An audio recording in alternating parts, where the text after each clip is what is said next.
Good morning students. आज हम constructions में एंगल ड्रॉ करना सीखेंगे। किसी दिए गए एंगल के इक्वल या अर्थात उसी की एक नई कॉपी बनाना, वो हम सीखेंगे कैसे करते हैं। तो मान लीजिए हमें ये एंगल गिवन है, एंगल ए बी सी, ये एंगल हमें गिवन है। तो सबसे पहले हम जितनी भी इसकी मेजरमेंट है उसके इक्वल हम इसको ड्रॉ करेंगे। तो हमने पहले angle first draw the given angle A B C. Now second हम क्या करेंगे, सेकंड पॉइंट हमारा ये है कि draw a horizontal line P Q. ये जो हॉरिजॉन्टल लाइन आप देख रहे हैं पी क्यू, ये हमने अलग ड्रॉ कर ली एक लाइन। उसके बाद पहले वाले एंगल में आ जाते हैं जो हमने पहले ड्रॉ किया था। तो उस एंगल में पॉइंट बी जो आप देख रहे हैं यहाँ पर पॉइंट बी, इस पॉइंट बी को सेंटर मानकर उसको एज ए सेंटर हम ट्रीट करेंगे। और कोई भी एक रेडियस यानी आपकी कंपास में एक डिस्टेंस लेकर के, किसी भी डिस्टेंस को हम रेडियस मान करके एंगल एक आर्क ड्रॉ करेंगे, जो आर्क लाइन बी सी को पॉइंट डी और बी ए लाइन को पॉइंट ई पर इंटरसेक्ट करेगा।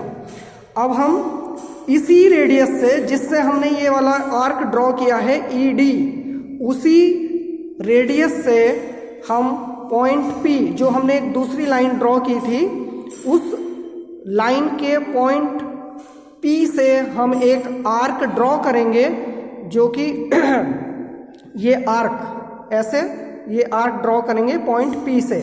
और रेडियस कौन सी होगी, जिस रेडियस से हमने ये वाला आर्क ड्रॉ किया है वही रेडियस से हम ये नया आर्क ड्रॉ करेंगे पॉइंट पी को सेंटर मानकर। तो ये जो नया आर्क होगा ये इस लाइन को, पी क्यू लाइन को पॉइंट आर पर इंटरसेक्ट करेगा।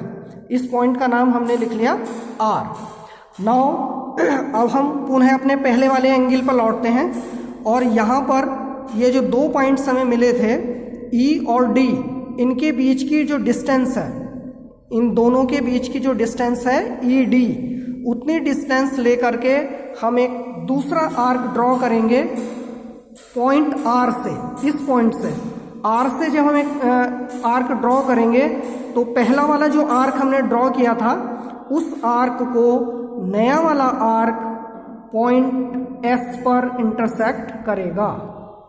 तो नेक्स्ट पॉइंट जब हमारे पास अब ये नया पॉइंट आ गया है एस, तो हम ये करेंगे कि पॉइंट पी, ये पी और ये नया पॉइंट एस, इन दोनों को मिलाते हुए ये लाइन पी टी ड्रॉ कर देंगे।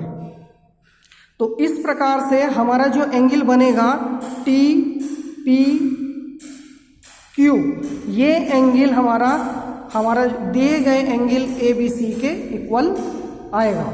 एक बार फिर से देख लीजिए, पहले हम ड्रॉ करेंगे अपना ये given angle A B C. इस एंगल में ड्रॉ करने के पश्चात हम एक नई लाइन, नया एंगल ड्रॉ करने के लिए, ठीक इसी के बराबर नया एंगल ड्रॉ करने के लिए हम एक नई लाइन ड्रॉ करते हैं, horizontal line P Q. Next हम इस वाले एंगल में पॉइंट बी को सेंटर मानकर यहाँ से एक नया आर्क ड्रॉ करेंगे, किसी भी रेडियस का। अपनी कंपास में डिस्टेंस लेकर कितनी भी डिस्टेंस ले सकते हैं, एक आर्क ड्रॉ करेंगे जो इस एंगल में जो दो साइड्स हैं, इसकी आर्म्स हैं A B and B C, उनको पॉइंट डी और पॉइंट ई पर इंटरसेक्ट करेगा। अब हम इसी रेडियस से, जिससे हम ये वाला आर्क ड्रॉ कर रहे हैं, उसी रेडियस से हम इस लाइन के पॉइंट पी पर एक आर्क ड्रॉ करेंगे। जैसा आप देख रहे हैं ये आर्क ड्रॉ हुआ। तो ये जो आर्क है ये पी क्यू लाइन को पॉइंट आर पर इंटरसेक्ट करेगा। अब हम पुनः अपने एंगल पर आते हैं जो हमें गिवन है। उसमें हम ये जो हमें दो पॉइंट मिले हैं, इनके बीच की डिस्टेंस अपनी कंपास में ले लेते हैं। एक कंपास को यहाँ रखेंगे डी पर और उसको थोड़ा चौड़ा करेंगे तो ई तक ले जाएंगे, तो उससे ई और डी की बीच की डिस्टेंस हमारी कंपास में आ जाएगी। अब हम इस डिस्टेंस को रेडियस मान करके फिर पॉइंट आर से आर्क, एक नया आर्क ड्रॉ करेंगे इस पॉइंट से जो हमें मिला है यहाँ से, तो ये जो नया आर्क है ये इस पुराने आर्क को, पहले वाले आर्क को पॉइंट एस पर इंटरसेक्ट करेगा। ये इस पॉइंट का नाम एस लिख लेंगे और पी और एस को मिलाते हुए, इन दोनों को ज्वाइन करते हुए हम लाइन पी टी ड्रॉ कर देंगे। तो इस प्रकार से आप ये देखेंगे कि एंगल टी पी क्यू, ये एंगल हमारे जो दिया गया एंगल है ए बी सी उसके इक्वल ही आएगा। प्रोटेक्टर की हेल्प से हम इसकी मेज़र फाइंड कर सकते हैं, इसकी मेजरमेंट ले सकते हैं। तो इस प्रकार से हम किसी भी दिए गए एंगल की एक नई कॉपी ड्रॉ कर सकते हैं और ये बहुत ही इम्पॉर्टेंट कंस्ट्रक्शन है, आप इसकी प्रैक्टिस कीजिएगा।